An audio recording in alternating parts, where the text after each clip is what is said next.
Isengesho ryo gusabira abarwayi gukira no kubohoka.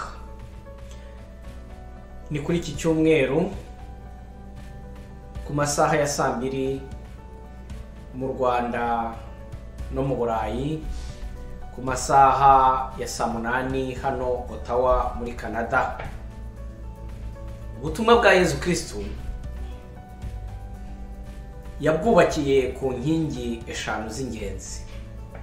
Inkingi ya mbere ni ukwamamaza inkuru nziza ku muntu wese, ku kiremwa cyose. Tubibona muri Luka umutwe wa 4:18. Inkingi ya kabiri ni ugukiza muntu ibimushikamiye byose. Tubibona muri Izayi 58:6.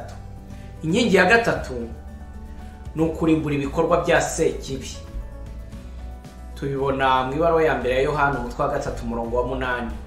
Inkingi ya kane ni uguha intama ze ubugingo kandi busagambye. Tubibona mu Ivanjili ya Yohani umutwe wa 10:10.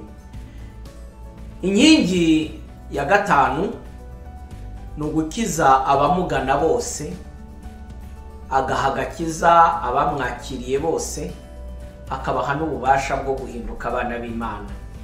Tubibona muri Yohani umutwe wa mbere, mu Ivanjili ya Yohana umutwe wa 1:12. Muvandimwe, uyu munsi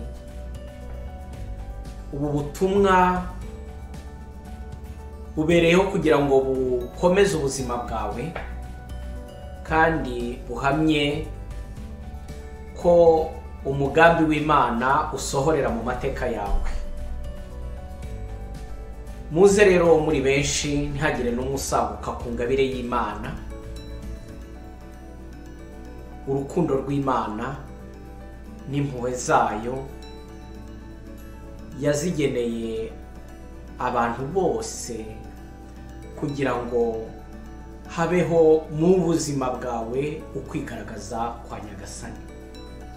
Kristo Yesu akuzwe.